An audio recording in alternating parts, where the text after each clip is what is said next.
Nachádzame sa na analýze plastového odpadu v meste Senec spolu so zástupkyňou zálohového systému, ktorá nám povie viacej o tom, ako sa tomuto systému na Slovensku darí.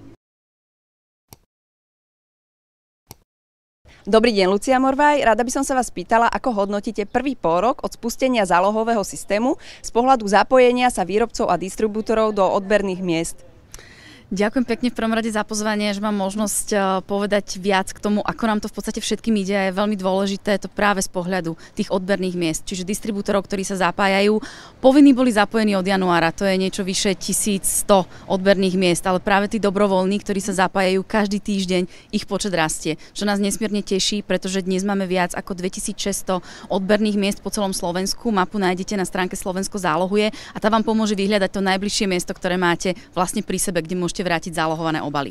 A je to veľmi dôležité aj z toho dôvodu, že práve dostatočne široká sieť motivuje ľudí, aby bezproblémovo vrácali tie obaly a tak sme dosiahli tie želané ciele, a to je 90% návratnosť plastových fliaž a plechoviek. A z pohľadu výrobcov bolo to určite pre nich ťažké obdobie, pretože príprava trvala len 10 mesiacov a znamená to kompletné prerobenie etikiet, sledovanie nejakých nových technických špecifikácií, ktoré musia plniť, registrácia do systému a mali na to veľmi málo času. Napriek tomu musím povedať, že boli perfektne pripravení od začiatku roka a práve tá spolupráca, tá komunikácia správcu, distribútorov, odberných miest a výrobcov je kľúčová k tomu, aby systém bol úspešný a udržateľný. To sme sa naučili od kolegov vonku, že naozaj bez toho to nejde. A do toho vstupuje ten spotrebiteľ. Ak spotrebiteľ rozumie systému, to pochopenie systému je kľúčom k tomu, aby sa do ňoho aktívne zapájal, aby tie fľaše a plechovky vracal. A dnes vidíme, že máme viac ako 230 miliónov vyzbieraných plastových fľaš a plechoviek.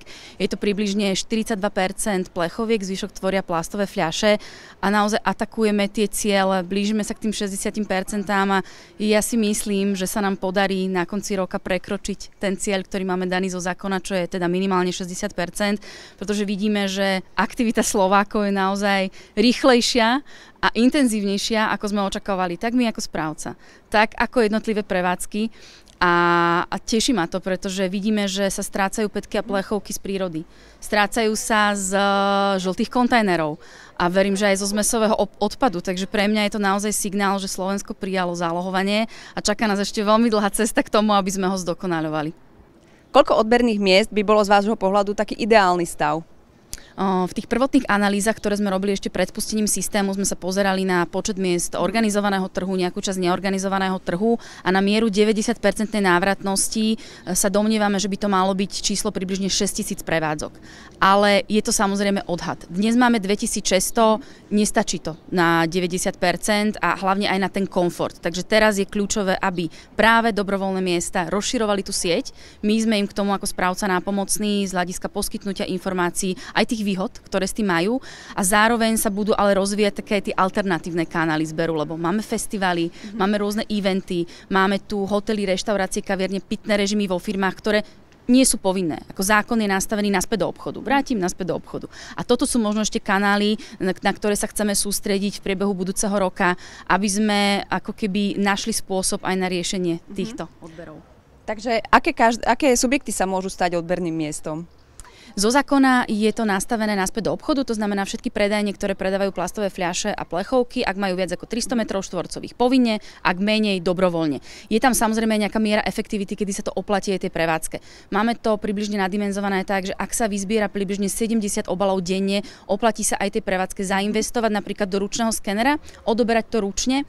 Ani by som sa neobávala, minimálne dnes tá skúsenosť nehovorí, že musím toho veľa skladovať. Máme to nastavené, tá logistika správcu je generovaná automaticky, takže po uzavretí určitého počtu vriec do systému sa zadávajú aj obmedzenia, ktoré sú na tej prevádzke, že podľa toho, ako je tá prevádzka dimenzovaná, vieme tú frekvenciu nastaviť, aby to bolo aj preňho efektívne a naozaj sa zvýšil ten komfort pre spotrebiteľa.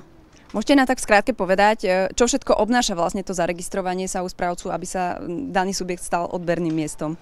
Registrácia u správcu zálohového systému je veľmi jednoduchá. Všetky informácie sú na stránke správcazáloh.sk, kde si stiahne dotyčná prevádzka žiadosť, ktorú vyplní, pošle k nám, príde im registračný link a následne zmluvná dokumentácia. A v podstate dá sa to sprocesovať v priebehu dní, kedy im príde registrácia na dané odberné miesto. Treba si zvoliť jeden teda z 3 druhov odberu. Máme či už formu ručného skenera, alebo ručný skener a kompaktor, prípadne zálohmat. To už je pre tie väčšie prevádzky, ak sa zbiera viac ako 300-500 obalov denne. Tam už by som to odporúčala, sa to určite oplatí. No a je to tam, môžu zálohovať. Je nevyhnutné prijať ďalšie pracovné sily? Na úrovni prevádzok myslíte? Tak každá prevádzka si na to vyčleňuje samozrejme zamestnanca, ktorý sa tomu nejakú časť svojho pracovného dňa venuje. Záleží to od náporu na tú prevádzku.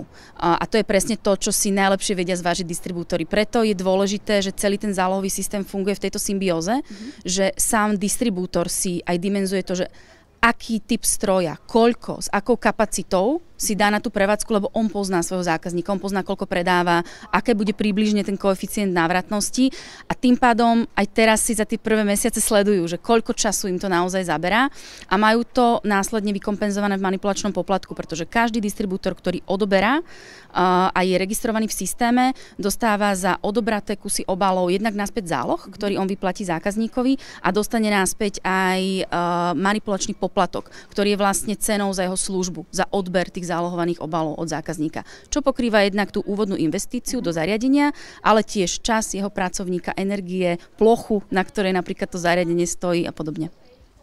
Ďakujem veľmi pekne za rozhovor. Držím palce, aby sa čo najviac subjektov zahlasilo na spätný zber, aby sme mali pohodlnejšie zálohovanie, aby nám to ďalej prekvitalo.